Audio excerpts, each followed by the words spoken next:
Hello and a warm welcome to NTA Nationwide. I am Olajide Bello. Many thanks for joining us. Issues relating to national unity, stability, economic development took center stage as President Muhammadu Buhari granted audience to presiding officers of the National Assembly. It was the first formal engagement between the President and the leadership of the Parliament since returning from his vacation in the United Kingdom. State House correspondent Adamu Sambu has the details. Senate President Bukola Saraki and the Speaker of the House of Representatives Yakubu Dogara arrived at the State House at about 12:15 Tuesday afternoon. The two presiding officers of the National Assembly were immediately ushered into the President's office, where they interacted with the Nigerian leader behind closed doors. Details of their discussions, which lasted about 40 minutes, were not made public, but Senate President Bukola Saraki told newsmen that apart from formally welcoming the President back from vacation, their meeting also centered on critical national issues. He engaged us very well, and we discussed issues of national importance. I'm well happy to see him back at the office and he's doing his work. Budget is ongoing, the economy, the things that we passed in the absence, the convention of the CGN, issues to do with the Euro bond, all general issues that are pending, and some other issues that are the issue of ambassadorial that is due, the stability in the Niger Delta, a long range of issues we covered in this short period of time. It is one government, there's no. And so it is in realization of this that we always extend the needed support to ensure that he succeeds, so that our government will be rated as a successful government. Senate President Bukola Saraki and Speaker Yakubu Dogara, who were accompanied to the State House by the Senior Special Assistant to the President on National Assembly Matters, Kau Samaila, assured the nation that everything is being done towards ensuring that the 2017 budget is passed before the end of this month, as earlier promised. The Governor of the Central Bank of Nigeria, Godwin Emefiele, also met President Muhammadu Buhari behind closed doors. From the State House, Adamu Sambu, NTA News. 86 associations are currently seeking registration as political parties before the Independent National Electoral Commission. The INEC chairman, Professor Mahmoud Yakubu, stated this during a quarterly meeting with all registered political parties in Nigeria. Political correspondent Abdullahi Garba Kudu reports. The quarterly consultative meeting was for INEC officials and the 40 registered political parties to discuss ways of collaboration in improving the nation's electoral process. INEC chairman Professor Mahmoud Yakubu welcomed 10 political parties who were registered were readmitted after court judgments. The meeting, he explained, focuses on INEC strategic plan in 2017 to 2021, internal party democracy, party financing, and continuing voter registration exercise, among other electoral issues. Violence in the conduct of party primaries in particular and election in general, internal party democracy, and due diligence in the nomination of candidates to INEC for election, the outstanding Anambra Central Senatorial rerun election, and a brief presentation by INEC on new platforms and innovations. We will continue to support INEC because we are both stakeholders towards building a sustainable democracy in this country. The meeting later entered into closed session. In Abuja, Abdullahi Garba Kudu, NTA News. The 23 INEC electoral officials accused of being complicit in the Rivers State rerun elections are now being charged to court on the 7th of April. The initial plan to arraign them before the Federal High Court could not hold Tuesday due to the objection on the jurisdiction of the court. Adino Justice has the details. The officials were to have been arraigned on a 7-count charge, but they could not take their plea as the defendant counsel filed an objection on the territorial jurisdiction of the court. After hearing arguments on the stay of plea pending the resolution of the motion, Justice John Soho adjourned the hearing on the application filed by the defendant to the 7th of April 2017. So jurisdiction is very fundamental. That has to be resolved first before any step is taken. Otherwise, whatever the court does will be a nullity.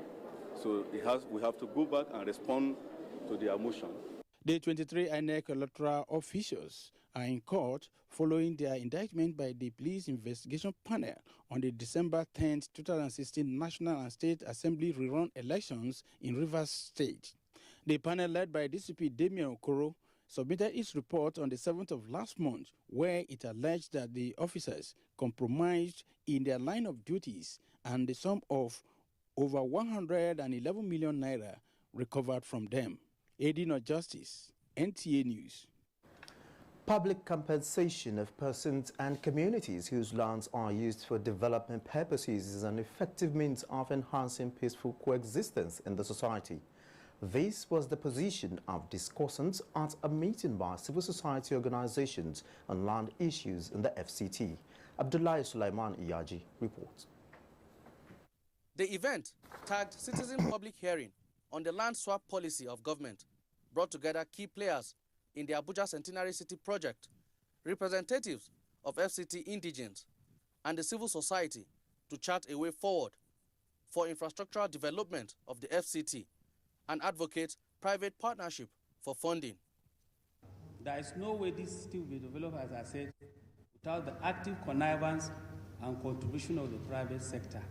It must be done in a very transparent manner, such that the original owners of the land, that the indigenous tribes of Abuja, and the government itself and the developers will not have any impression that anybody has. Everything about Centenary was done with due process. Go and check it. You've never had issues with the original inhabitants. We've been very careful carrying the natives and the royal fathers along. Do you have in place a kind of trust where you can give equity concession to the indigenes such that generations to come, as long as that place continues to be viable, they will equally continue to benefit? Not a one-off payment that dispossesses them of their livelihood, their land, their tradition. Others appealed to the National Assembly to strengthen institutions for effective discharge of their duties. In Abuja, Abdullahi Sulaiman Iyaji, NTA News. The Abuja Light Rail is expected to become operational by the first quarter of next year. FCT Minister Mohammed Musa Bello said this during inspection of the project. Mitaire Ikpen reports.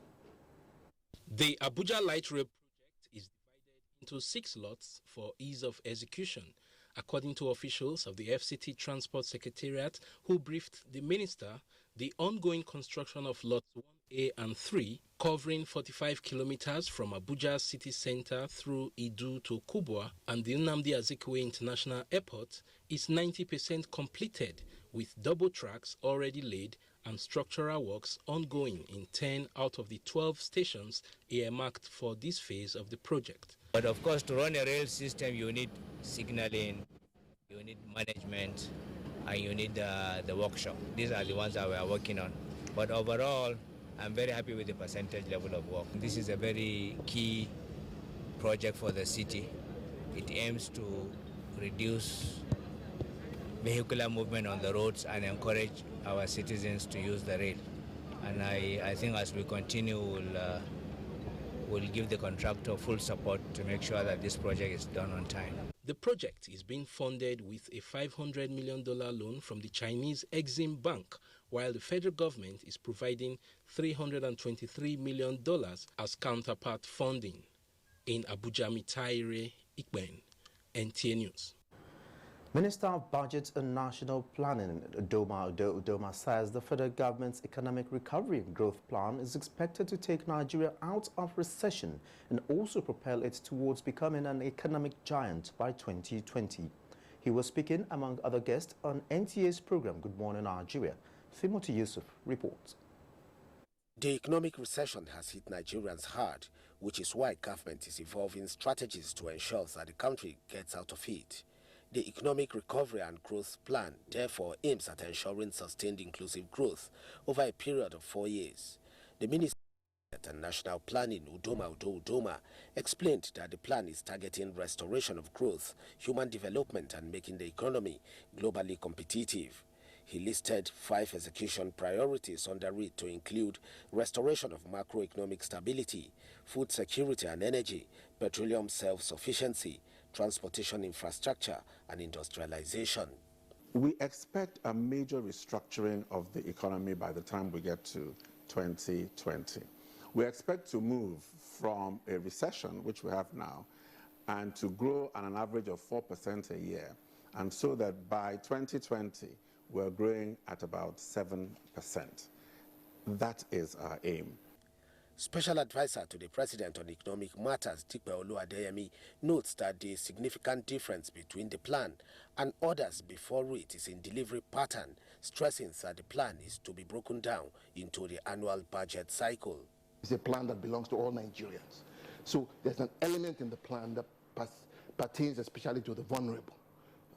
So there's a social inclusion element. In other words, this implementation is not only an elite thing, but it's something that stakeholders in the country have something to say. They're affected by the plan. So its implementation tallies to the progress of the nation in general.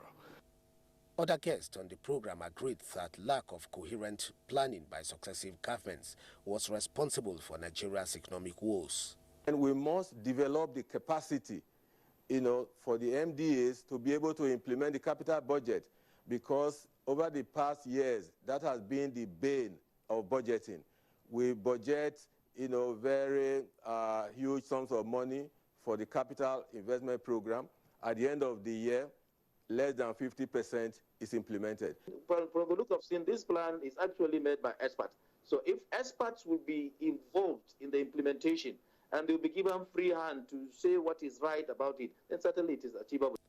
While pledging unalloyed support to the new initiative, the guests implored government to give a free hand, necessary logistics and funding to the operators of the plan for it to succeed. Timothy Yusuf, NTA News. The Nigerian Foreign Affairs Minister, Geoffrey Onyema, and his interior counterpart, Abdurrahman Dambazao, are to meet with the Nigerian community in South Africa.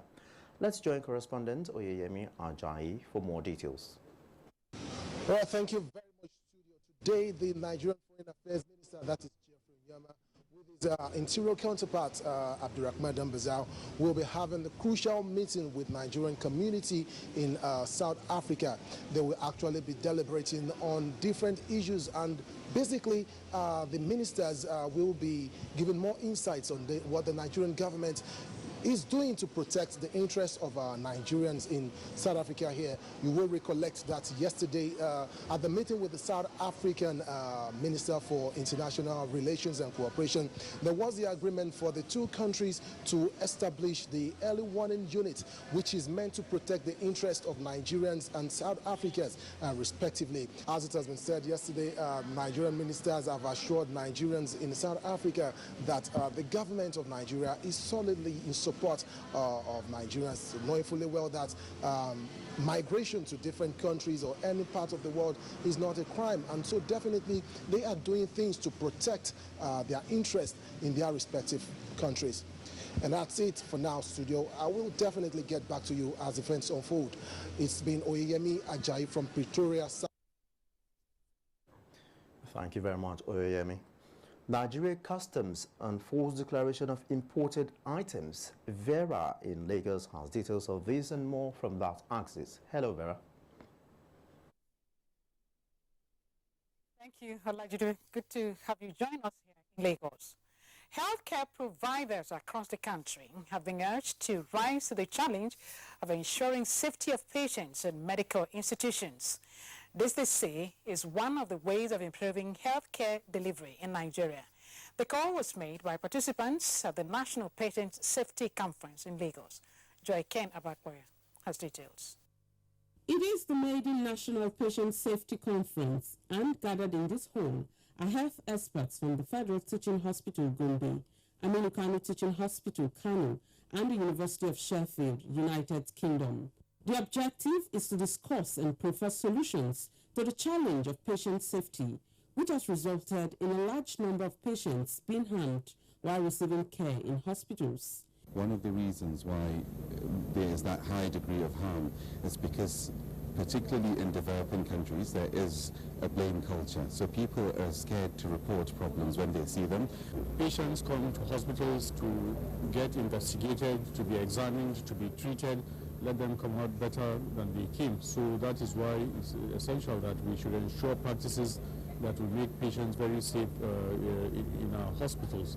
The conference tagged patient safety, the cornerstone of quality healthcare, highlighted the challenges of developing patient safety culture, delivering safer care in low-resource setting, and the role of health partnership in enhancing patient safety. The awareness for patient safety is rather low in Nigeria, so when we want the whole world, not just Nigeria, to know that there's something called patient safety, we want Nigeria to imbibe a patient safety culture. Safety care, with everyone being involved, could lead to definitely a reduction in this percentages. We have to be sort of proactive. We shouldn't wait for problems to happen.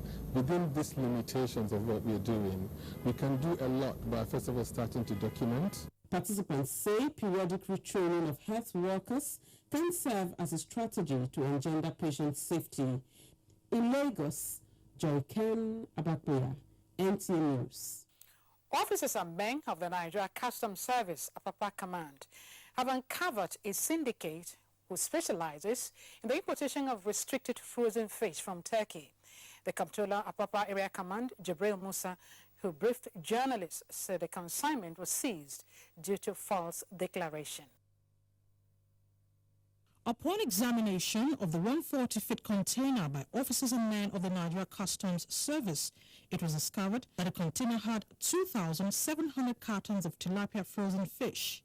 Meanwhile, the importer had declared that the carrier had apples in it. Controller revealed that the duty-paid value of the product is worth 22,193,380 naira. The application is under restriction. Most of the importers of allowable species of fish are expected to obtain license and permit and necessary order before such importation will be made into the country. He used the opportunity to remind importers that the Nigeria Customs Service will not relent in its efforts to stop any attempt to breach the law regarding importation and exportation. We are also communication with some of these entities, like the Ministry of Agriculture as well as National Agency for Foods and Drugs and Drug Administration and Control over this matter. Controller Jibril also called on the public to work with relevant government agencies to unmask unscrupulous importers in the country. You're still watching Nationwide News on the NTA Network Service. It's now back to Olajide in Abuja for more reports. Good evening. Thank you very much, Vera, there from our Lagos Network Center. Moving on now, Office of the National Security Advisor in collaboration with the Nigeria Stability and Reconciliation Program have held a validation forum to further tackle security threats in the country. The meeting was also to develop a policy framework and national action plan on preventing and countering violent extremism. Olayin Kauju reports. In designing any action plan, a framework, we will ask ourselves, what is the problem? Since August 2016, the working group has served as a broad-based consultative and multi-stakeholder platform. The framework aims at deepening democracy and to some of the challenges faced in Nigeria, particularly threat from violent extremism. The meeting is therefore guided by the United Nations Plan of Action for Preventing and Countering Violent Extremism. Coordinator, Counterterrorism Center, Office of the National Security Advisor, Commodore Yem Musa said, key areas of focus are dialogue and conflict prevention, reconciliation, strengthening governance, engaging communities, gender equality and empowering women, among others. Developing and implementing a PVV framework with synchronized national effort in engaging, rehabilitating, and reintegrating persons associated to violent extremism. Deputy Program Manager Results, Nigeria Stability and Reconciliation Program, Priscilla Ankut, commended government's effort in the fight against terrorism and insecurity in the country, and urged Nigerians to work closely towards ensuring safer and resilient communities. This document actually does complement the national security strategy in ways that ensure that there's a specific focus on the issue of violent extremism across Nigeria, looking particularly at the Northeast. The meeting hopes to validate the framework and subject it to further inputs, approval, and use. In Abuja, Olainka Ojo, NTA News. Sokoto and Zamfara states launch agricultural program to boost outputs. Let's join Asmao in Sokoto for these and other stories from that zone. Hello, Asmao. Hello, Olajide. Good afternoon and welcome to Sokoto. As part of effort to boost agricultural production and reduce rural poverty, agricultural inputs, equipment and agrochemicals worth over 1 billion naira have been distributed to farmers in Sokoto and Zamfara State. Muhammad Nasser tells us more. In Sokoto State, the 2016-2017 Farmer 3 dry season intervention saw the distribution of farm input and implements to 611 production groups across the crops value chain of rice, sorghum and tomato, covering 23 local government areas in the state. Governor Aminu Waziri Tambol expressed the belief that the project will assist in making food sufficient and eradicating hunger and poverty. Representative of National Project Coordinator Farama 3 Additional Financing, Mustafa Habat, said the project is aimed at empowering Farama resource users through community-driven development approach and preparation for fundable agricultural business plans. Sokoto State Commissioner of Agriculture Umar Nawari Tambol and Farama 3 Project Coordinator Dr. Bashir Mustafa lauded the state government for the payment of its counterfeit funds to the project amounting to more than 100 million naira. Similar program was also launched in Zamfara State by Governor Abdul Aziz Yari Abubakar, where over 1,000 farmers benefited.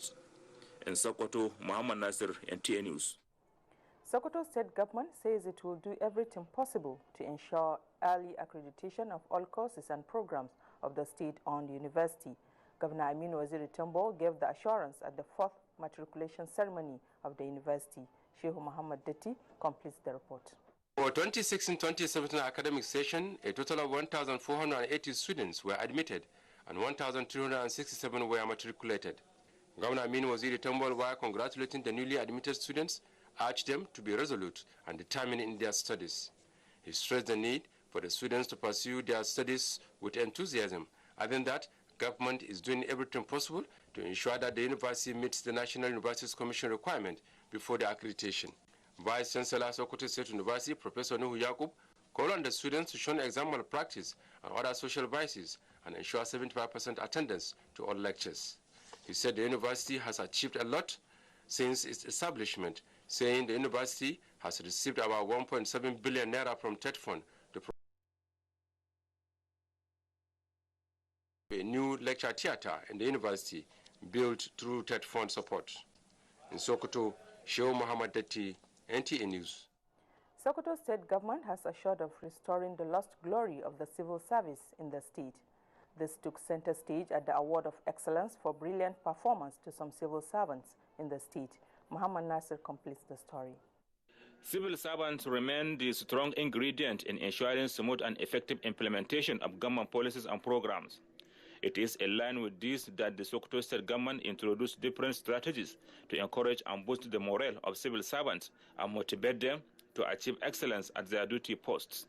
One of these is the Award of Excellence presented to staff of Ministry for Rural Development. Sokoto State Head of Civil Service Dr. Buhari Bello Kwade said the Award of Excellence has come at the right time when the current administration is determined to reposition the civil service. He said this is planned through training and retraining of all categories of civil servants in the state.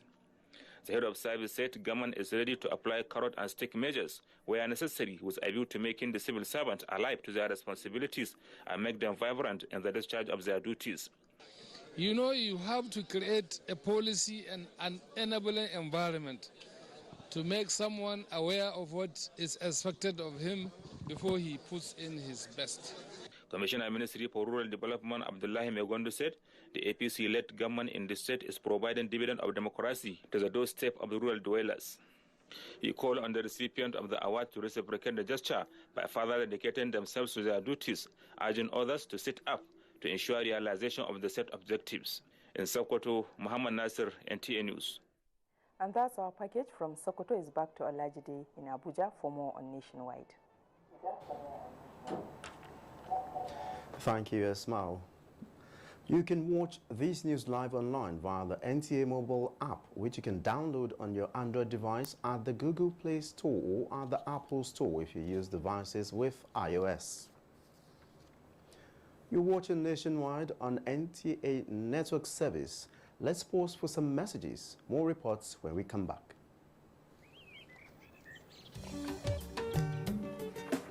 Change does not just happen. You and I and all of us must appreciate that we all have our part to play if we want to bring change about. We must change our lawless habits, our attitude to public office, and public trust. We must change our unruly behavior in schools, hospitals, marketplaces, motor parks, on the roads, in homes and offices. To bring about change, we must change ourselves by being law-abiding citizens.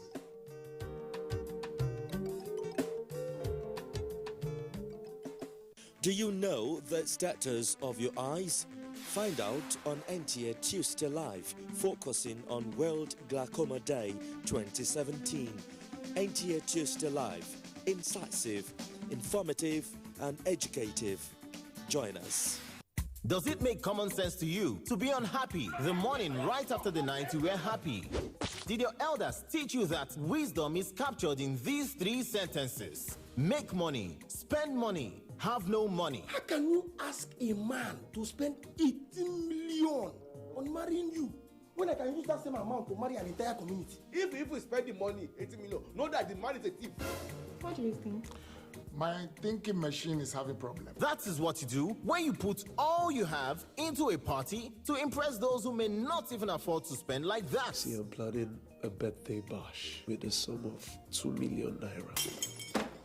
Expensive ceremonies. It's another funny and educative episode of your rib-cracking comedy, Professor John Bull, showing at 8:30 p.m. every Tuesday and Friday on NTA Network International and Star Times. Over and out. Brought to you by Glow. Welcome to the new speed of life.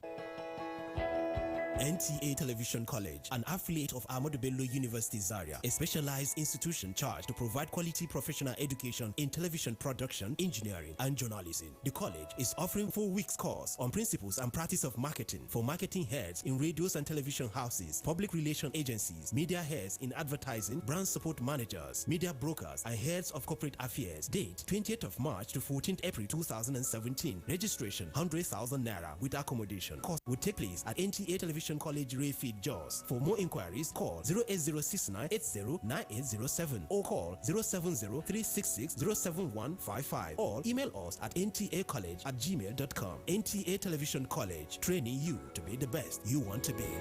Ngozi and Ebiri have some things in common. They are young, smart, beautiful, and both have a common desire to see Adams suffer for his crimes against them and many others. Wale Adenuga Productions presents a tale with the ultimate twist from This Life family drama entitled A Change of Heart, starring Livinus Nochiri, Kate Adegbiba, Dejumo Lewis, Henrietta Kusoko, Yemi Sholade, Rose Odika, Kunle Kauka, Yeni Ejide, Toyi Aimaku Johnson, Wale Adebayo. Give is not your decision to make.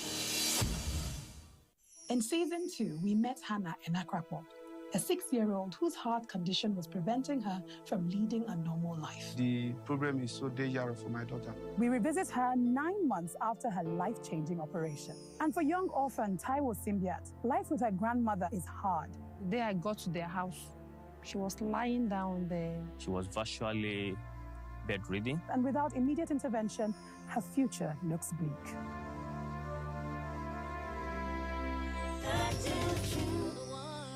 Touching lives.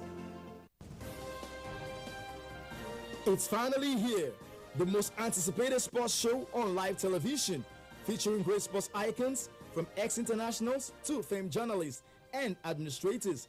It doesn't come bigger than the Sports Parliament, which premieres live on the NTA network this Thursday from 11 p.m. till 12 midnight. Be a part of the biggest sports talk show on television to help chart a successful path for Nigerian sports. 11 p.m. to midnight on Thursday on the NTA Sports Parliament, where the eggheads converge.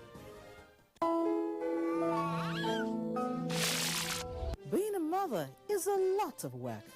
Being a caring mother is a daily task. To have a healthy mother and child, you need all the help you can get. Whatever your health concern is, a mother or child, join us on Mother Care on this station at this time, because we always say, being a mom, it's the best job in the world. Many thanks for being there, and if you're just joining us, this is NTA Nationwide. The governors of Edo and Delta states, Godwin Obaseki and Ifeanyi Okowa, have received the body of Mudia from Lagos. Correspondent Muhammad Abdul Kadri reports on the arrival of the body at the local airport, Benin, Edo State.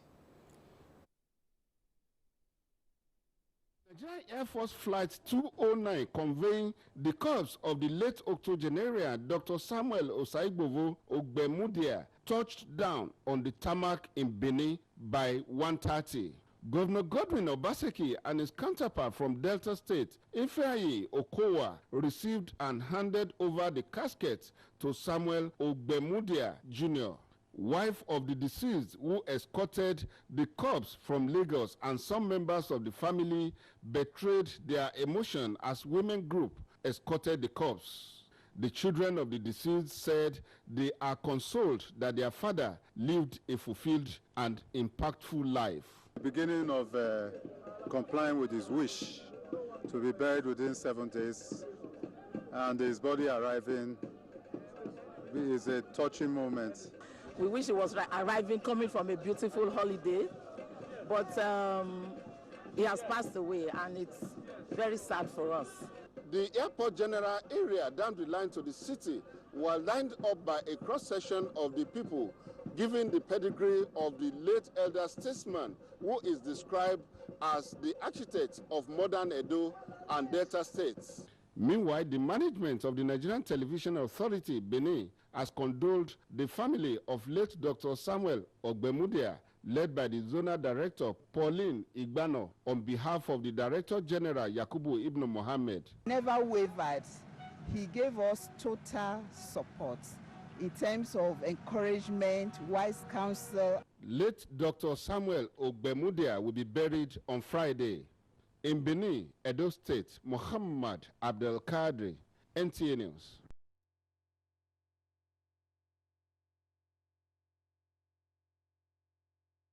If not better than those being patronized elsewhere. This came to the light at the 2017 New Corporate Members Forum in Abuja. Adebola Brooksland Sunday completes the report. By just being a graduate of an engineering course does not qualify the individual as an engineer. God built his own world as an engineer. Guest lecturer Joseph Akinteye and other speakers at the forum therefore urged the engineers to maximize their potentials by contributing to the development of the country. Government is to recognize indigenous engineers. Many parastatals, the only thing there is that they are afraid to finance all this. If we are able to finance, we have the talent.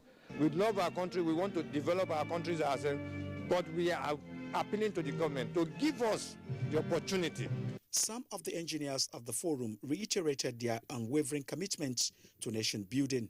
If you notice, you see collapse building and all other things happening in these societies. I will do my best even to prevent all these things. I will work hard to make sure we are more recognized and better placed in this country. The Nigerian Society of Engineers is the umbrella body of practicing engineers in the country with the mandate of contributing to the infrastructural development of the nation. Adebola, Brooksland Sunday, NTA News. Let's join Fatai in Ibadan for details of the upgrade of a polytechnic to university status in Ogun State. Hello, Fatai. It's over to you. Thank you, Olajide. Good afternoon. Welcome to Ibadan. Ogun State Governor Ibikunle Amosun has signed into law the bill for the upgrading of state-owned Mashood Abiola Polytechnic to University of Science and Technology. Another bill for re-establishment of Ogun State Polytechnic to be situated at Ipokia in Ogun West.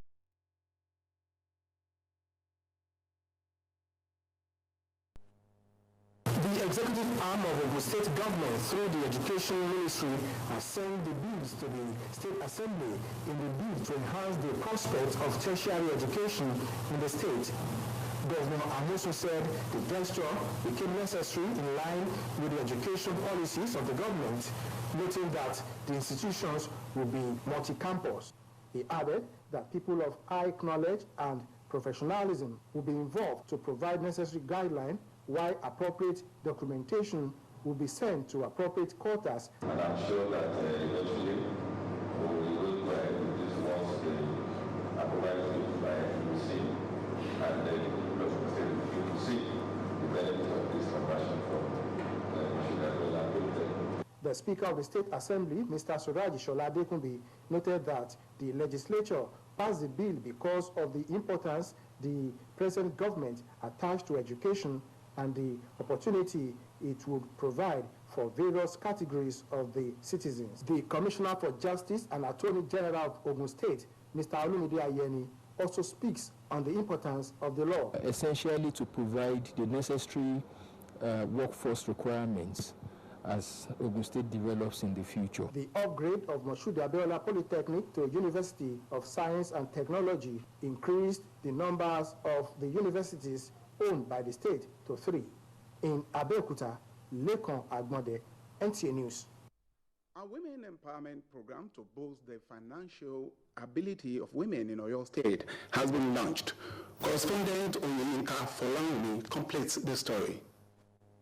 The new empowerment scheme, which is in addition to the ones in the state, is to focus only on women. The scheme, which is being run by the NGO of the wife of the Oyo State Governor, Mrs. Florence Ajimobi, in conjunction with a financial institution who are incapacitated by financial strength. Mrs. Ajimobi said every opportunity will be exploited to improve the well-being of women in the state. I believe strongly that when you build a woman, you build a nation. And my vision is to build as many women as possible in the shortest possible time while achieving maximum results. Women in the state are also largely involved in various professions, mainly medicine, agriculture, law, engineering, architecture, and various levels of education. Financial expert Mrs. Ibukun Awoshika at the event stressed the need to empower women financially in order to build a good foundation for the home. And I wanted us to play that role to make sure that more women can become who they should be. And we're creating that so you can be who you need to be. Hundreds of women from different parts of the state witnessed the ceremony. In Ibadan, Oyeyinka Folarin, NTA News. Acquisition of vocational skill has been identified as a panacea to end the current youth unemployment problems in the country. It is against this background that a vocational training was organized for some youths in Ile-Ife zone of Osun State. Olaide Abbas has details. Efforts of the federal government to ensure people's survival at this recession period received another boost as Small and Medium Enterprises Development Agency of Nigeria, SMEDAN, organized a vocational training for people of Ife Federal Constituency of Osun State to empower their hands and minds.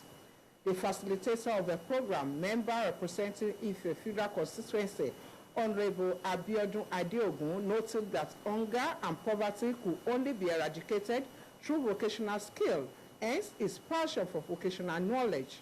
The only way to use your hands and intellect simultaneously. Develop human capital so that people can take charge of their lives. The beneficiaries describe the program not only as a means of survival, but also making them economically viable.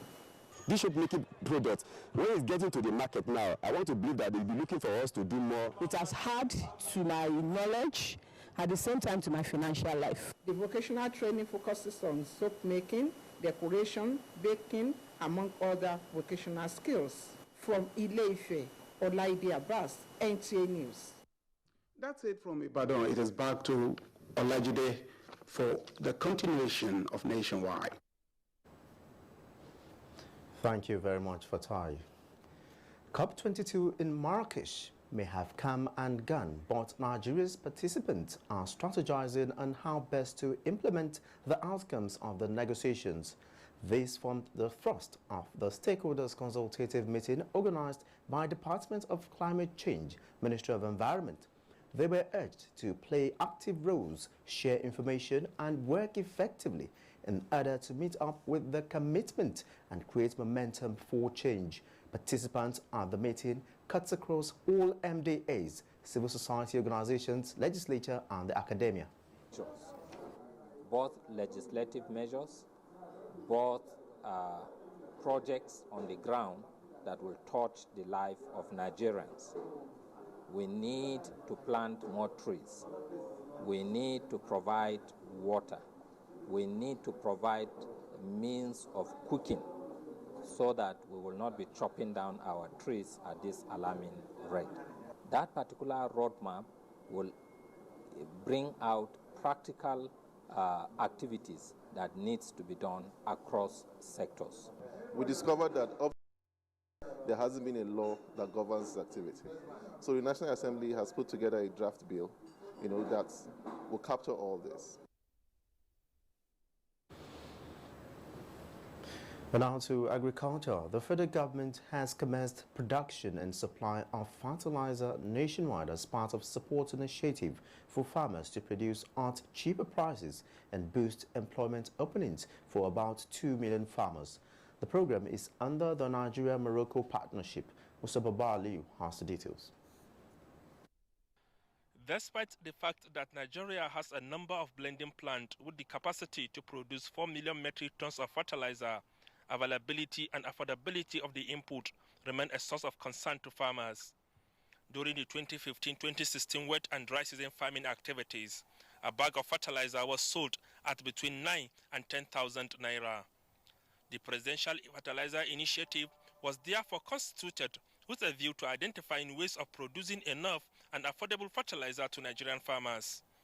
This led to signing of agreement with Morocco on the supply of phosphate, one of the major raw materials for the blending of fertilizer. We've received 46,200 metric tons for the first batch. Each batch is 46,200 for phosphate, and we have also received 32,000 metric tons of potash from Europe. These are the two imported raw materials.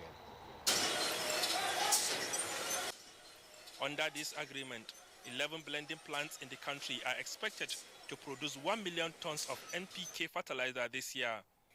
The blending plants have commenced operation, with the smallest of the plants having 600 workers and the largest 1,200 workers. Then you have the agro dealers that comes to the plants and buy the fertilizer. They buy from the plant at 5,000 naira. They have 500 naira margin. A 50 kilogram of the fertilizer is to be sold at 5,500 naira. And any farmer who comes across people selling above the official price should blow his whistle through this number. From Kaduna, Musa Baba Aliyu, NTA News. Economic and Financial Crimes Commission, EFCC, synergizes Zozo Emirates to fight graft. For details of these and more, let's join Sulaiman in Kaduna Network Center. Hello, Sulaiman. Thank you very much, Jide, and welcome. The acting chairman, Economic and Financial Commission, Ibrahim Mustapha Magu, says the commission will join hands with the Women Against Corruption, initiated by the wife of the President, Aisha Muhammadu Buhari, to rid Nigeria of the scourge. Jemima Sheleng has the details. Leading a delegation from the Commission and other stakeholders on a courtesy visit to the Emir of Zazzau, Shehu Idris, Ibrahim Mustapha Magu says the current crusade launched by the wife of the President, Aisha Buhari, against corruption is predicated on their role as home and nation builders. The EFCC boss noted that his visit to the Emir is to solicit assistance for the fight against corruption to achieve the desired objectives. This is a work that everybody must put hand so that for us to achieve success in the shortest time. So that's why I'm here, and I appeal to him to also appeal to his people to join us in the fight against corruption. The acting chairman said the EFCC zonal office now in Kaduna is meant to make the fight against corruption easy. Emir of Zazzau Shehu Idris said the emirate will consolidate on the gains of the present administration in its fight against corruption and will support the commission in that regard. He called on Nigerians to support the present administration in the fight against corruption. Another launch of the Women Against Corruption for the Northwest Zone holds in Kaduna later this month. In Zaria, Jemima Shellen, NTA News. Governor Nasir Ahmad El-Rufai of Kaduna State has commended the Nigerian Television Authority for the coverage of activities of the government, pledging to support the organization in any way possible to enhance its operations. He was speaking when the management of NTA Kaduna Network Center paid him a courtesy visit at the government house. Muhammad Umar Ajingi reports. The management of NTA Kaduna Network Center, led by its zonal director Hadiza Abulawan, were at the government house to discuss areas of collaboration with the state government. Governor Nasir Ahmad El-Rufai noted that NTA is the first and the leading broadcast station in the country with many years of experience of providing information to the public on the activities of government at all levels. NTA Kaduna, he said, has maintained the standard, using its wide reach to educate people in the rural areas on what Kaduna State government is doing to transform their lives. So we hope to work together with you to improve that, to ensure that NTA Kaduna gets the attention it deserves to achieve its premier status as the mother broadcasting operation of the entire northern Nigeria. The zonal director, NTA Kaduna Network Center, Hadiza Abulawan, said NTA Kaduna will work closely with the administration in creating awareness on developmental issues and projects embarked upon by the state government. For the position this station had in the past, and even today, my management intends to turn around the fortunes of this station. We will work hard to reinstate the past glory. In Kaduna, I am Muhammad Umar Ajinki, NTA News.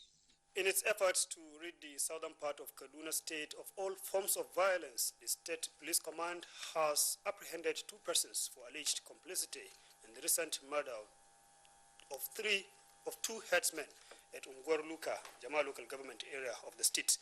The suspects were paraded at the State Police Command. For some time now, some parts of southern Kaduna have been engulfed with incessant attacks and reprisals, resulting to the killing of many and destruction of properties worth millions of naira. To curb the dastardly acts, the Nigeria police and other security operatives engaged in security surveillance to fish out the perpetrators and those sponsoring them.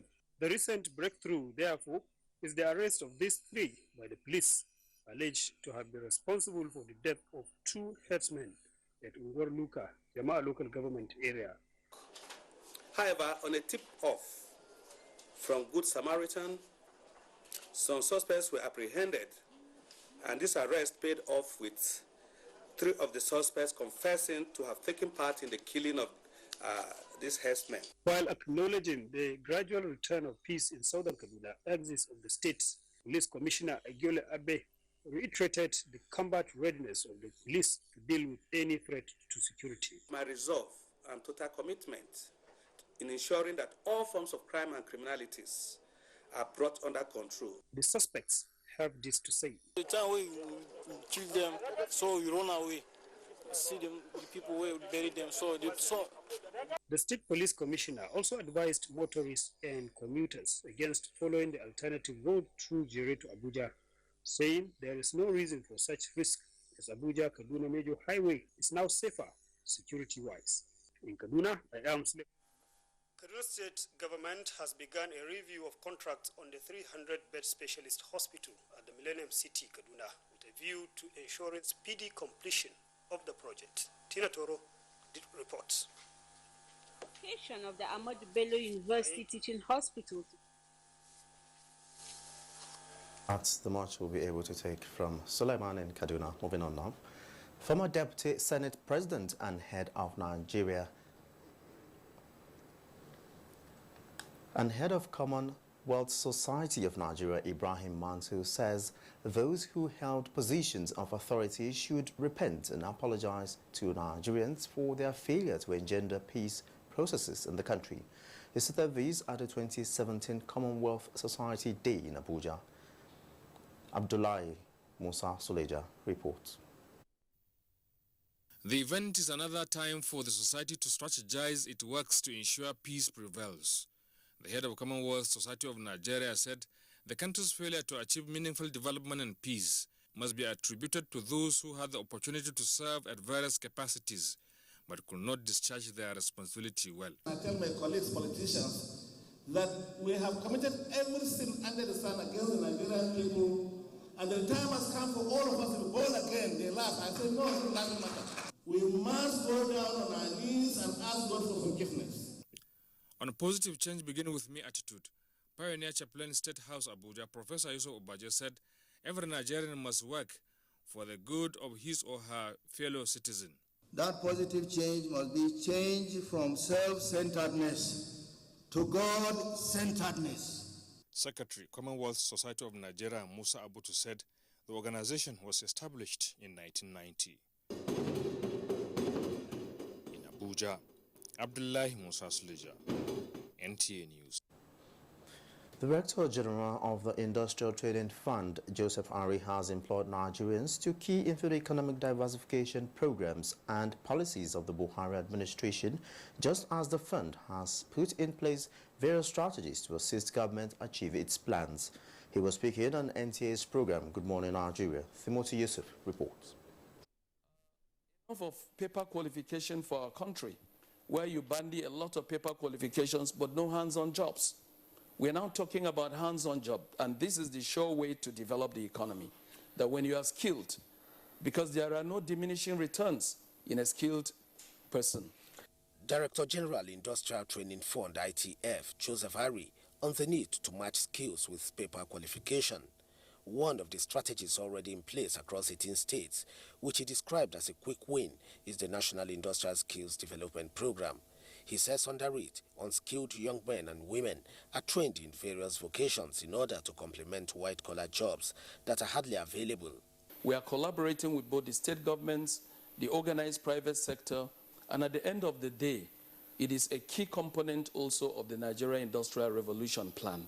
For example, you could go to one state, pick out the dominant traits. It could be welding and fabrication, it could be fishery, it could be confectionaries, it could be poultry, agribusiness, and so on and so forth. Hands-on skills, skills that would be able to turn, the entrepreneurial capacity of individuals, so that at the end of the day, such individuals could even turn into employers of labor. On the Fund Series program, essentially geared towards addressing the disconnect between theory and practical, the Director General explained that students are fully maximizing the scheme, with about 296 institutions already keyed into it.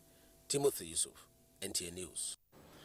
Now to sports. The 2018 Queen's Button Relay arrives Nigeria on April 1st as Team Nigeria intensify preparation for 2017 International Gymnastics in Canada. Kenea Mabodike has details on Sport Update.